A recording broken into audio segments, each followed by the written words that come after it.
So yun, maligayang pagbabalik sa ating Umunday channel. Ayun mga brother, kamusta kayo?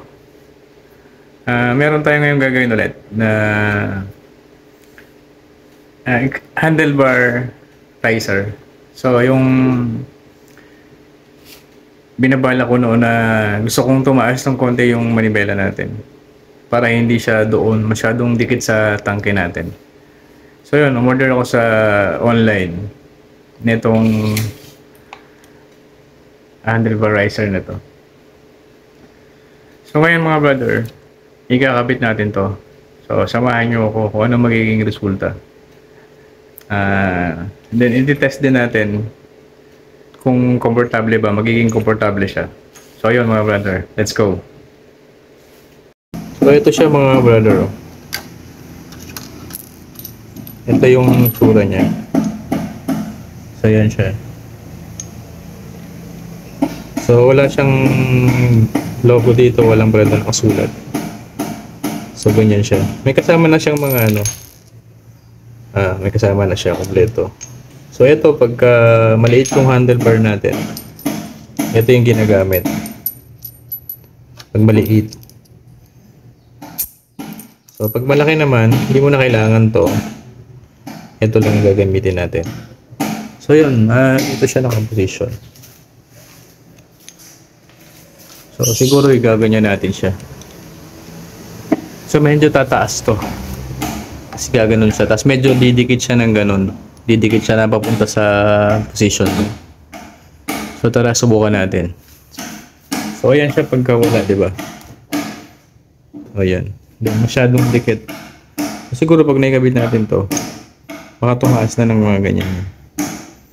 So tara, kabit muna natin to. Subukan natin siya. Subukan natin to mga bro. Okay, let's go. So yan, luwagan lang natin to mga bro.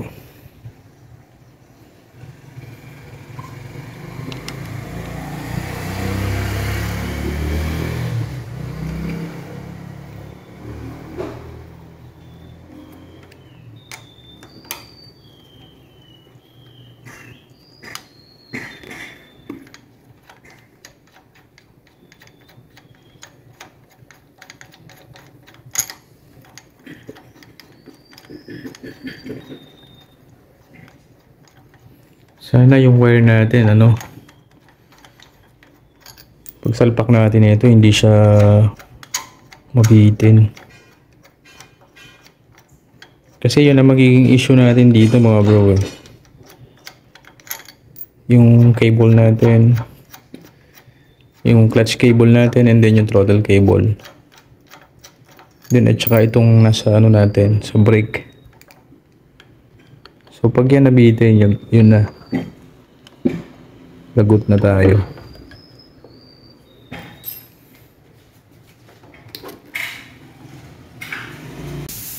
So lagyan muna natin ito ng screw para hindi na siya gumalaw.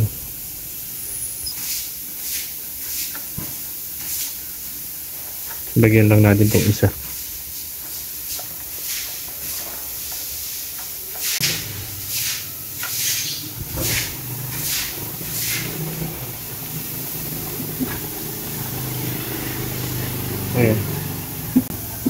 Ayan. So lagay pa natin tong isang to. Tanggalin muna natin to.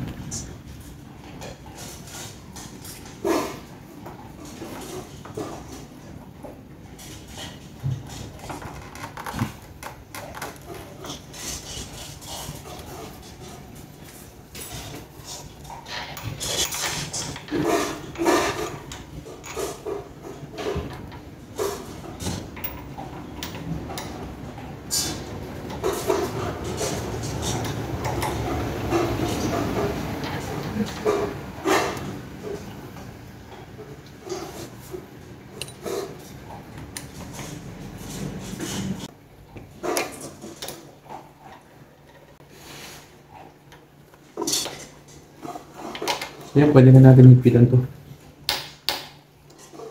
Dalawa.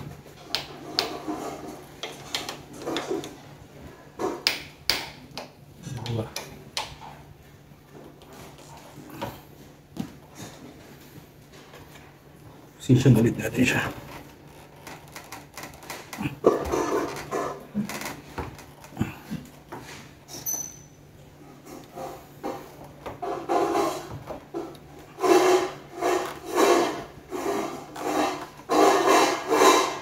Medyo hatak yung ano natin.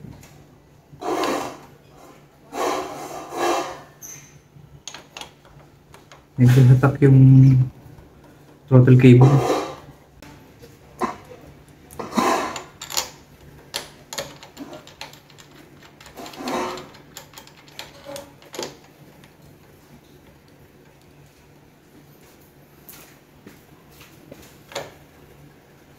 So yun, hindi po pwede yung ano natin. Stuck. Hindi pumasok. Kailangan talaga ito. Sayang. So yun, tanggalin natin to. Hindi siya nag-match yung butas niya. Magkaiba. Magkaiba dito. Sayang. So ito talaga.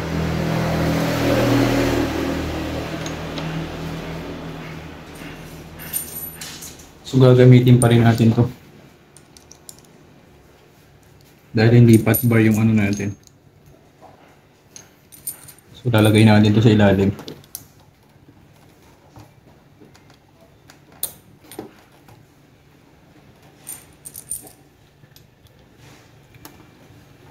So isahin nyo lang siya. Dapat muna natin itong isa. Ito yung bago natin kabit.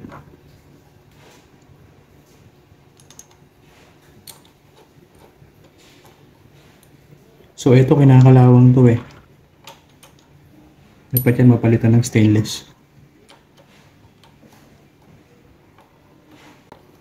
Huwag nyo mo lang siya masyadong hipitan.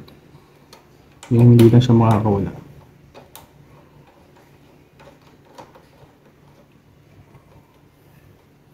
Yan.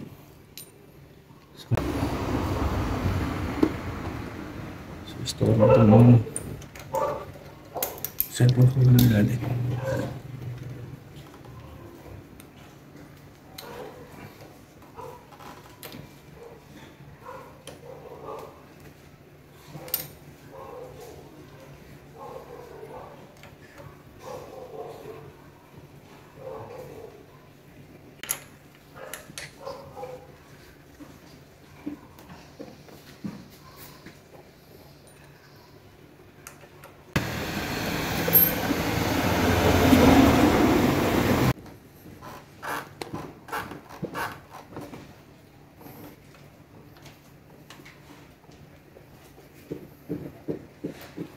So yan, ipapantay nyo lang ito mga bro. Dapat pantay na pantay siya. Kung ano yung posisyon ng una.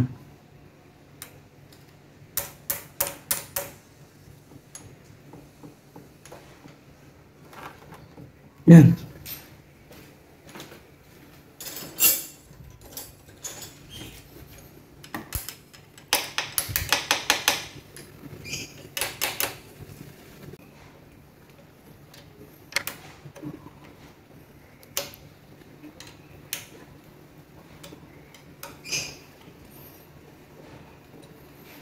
So yan mga bro. So ang laki na ng gap niya dito.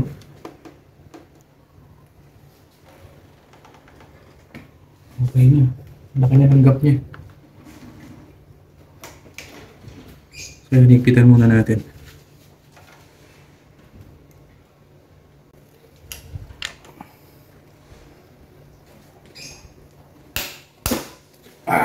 Putol yung improvise natin.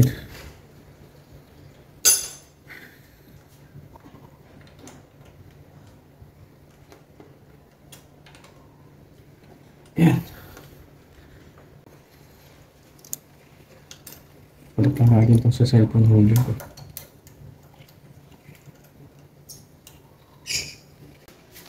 So yun mga brother, pwede siya. Recommended ko rin sa inyo. Pwede, subukan nyo mga bro. Hindi naman stress yung wire natin. Ito yung throttle cable natin. So hindi naman siya stress. So, laki na ng clearance niya. Oh, hindi siya stress mga brother, naglalaro pa rin siya. So, ito yan eh. Itong dalawa. So, yan. Yan, pwede nga natin siyang iikot. Dapat nasa ilalim siya na ito. So, yung clutch cable naman natin, hindi rin stress. Yan siya. Okay pa rin yung niya, position niya. Okay mga bro. Recommended ko rin siya para sa inyo. So, ayun. Mga bro, i-testing natin siya. Kung hindi ba mag-wild yung cable natin, yung throttle cable natin. So, ayun. Let's go. Ayun.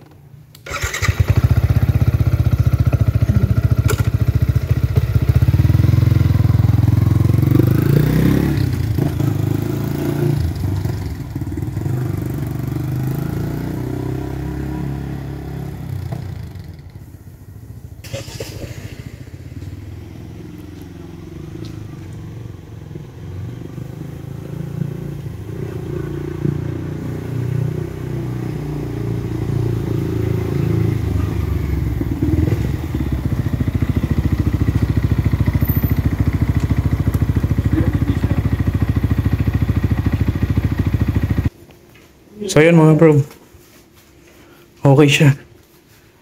Recommended ko siya sa inyo. So na-try ko, pwede nyo rin subukan. Magagandahan kayo sa handling nyo. So naka-relax yung position nyo. Hindi kayo nakasubsob ng bahagya. Although yung stock naman natin is naman, komportable naman na yun. So mas pag nilagyan nyo siya ng ganito, mas magiging komportable kayo, promise. So try nyo mga brother. So yun, hanggang dito na lang yung video natin. Masyado nang mahaba. So yun, thank you for watching mga brother. And salamat sa mga suporta nyo. And sana lagi kayo nandyan para sa mga bago nating i-upload. So yun, thank you so much mga brother. And God bless, ride safe mga bro. Thank you for watching.